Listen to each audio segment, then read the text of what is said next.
Так, урматтуу мекендештер, мына бүгүн мага абдан жакшы, менин эң сыйлаган, менин эң жакшы көргөн профессорум, Кудайга ушунчалык чексиз шүгүр, ушул мени Ольга Ивановна Шишовага туштап койгондон мен ушунчалык Кудайга чексиз шүгүрлөрдү айткым келет, айтып келем. Ушул Шишова профессорумун прайм тест деген методду колдонот да. Ошону колдонуу менен мына азыркы бүгүнкү мага келип калган эжекебиздин мисалын силерге айтып кетейин деп атам да. Так, эжекебиз кайсы жылы? 2017. 2017 жыл Шишова келди, көрдүңөр, 2017 ошол оору пайда болду. 2017 оору пайда болду. 2018 Шишова менен.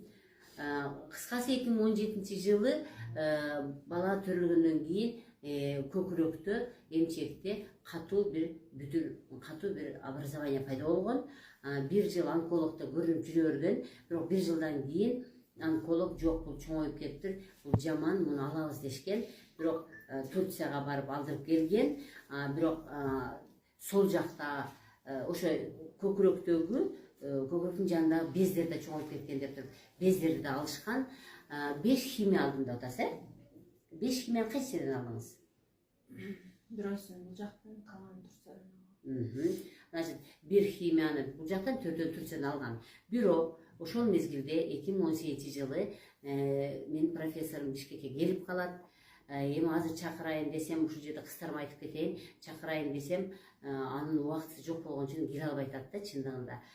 Ошо 2018 келгенде көрүнгөн профессорга, Ольга Ивановнага, анан эң негизгиси прайм тест деген тесттен өткөн. Бул ротациондук диета. Ротационная диета, кыскасы айтканда, мен азыр силерге берип жаткан урматтуу мекендештер, мага ким келип аткан болсо, мына 4 күндө 4 түрдүү тамак жейсиз деген ротациондук диетанын индивидуально ар бирине жекеден өткөрө турганы бар да.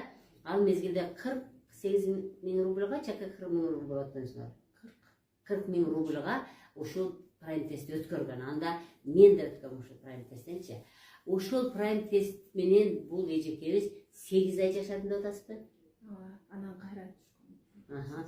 8 ай жашаган. Бирок азыр сиз эмне дедиңиз, бир жумадан кийин бир жума прайм тестти колдонуп баштагандан кийин состояниеңиз эмне болду, ушуну айтып коюңуз. Өзүмө келип күчүм пайда болуп, алсыз болчу да химиядан кийин. Бир жумадан кийин уже мындай күчкө толуп, өзүм басып, өзүм ачылгандай дегендей болот, кыскасы. Демек, урматтуу мекендештер, мен да прайм тест өткөрө деп айтар элем да. Мен мына кимдер келген болсо, ошо Россияга барып, мен профессорума прайм тест өтүп келгиле деп айтат элем да.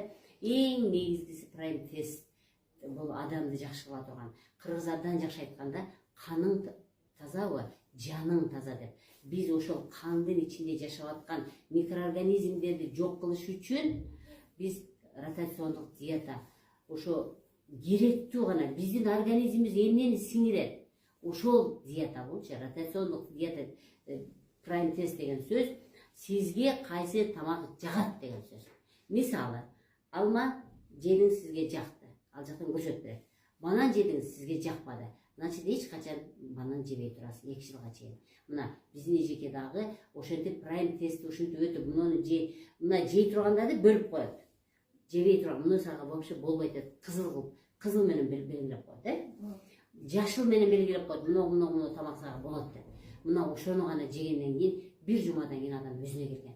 Мен азыр ушул эжекени көрүп абдан сүйүнүп кеттим да. Себеби ротациондук диета, көрдүңүздөрбү, даже рак оорусунан алып чыгып кетет да. Ошон үчүн урматтуу мекендештер, мен да бир видеомда айткам да, адам тамактан ооруп калат депчи. Мына ошо тамакты жөндөмөйүнчө биз эч бир оорудан арыла албайбыз. Ротациондук диетаны 8 ай кармап, ошонун кийин жакшы болуп, мына азыр ошо рак деген оору менен кайрылашканына уже 5 жыл болуп калыптыр. Демек, урматтуу мекендештер, оору бул пневмолатин айтканда, бул абал деген да. Сен мынау жаман абалдан, сен жакшы абалдан жаман абалга өтүп калдың деп атат да. Ошо жаман абалдан жакшы абалга алып келиш, бул диета. Көрдүңүздөрбү, ротациондук диета, суу, анан көнүгүүлөр. Мына ушу менен эле адам оорубаса болот. Урматтуу мекендештер, мен силерге десол каалаймын, тамакты тандап жеңиздер.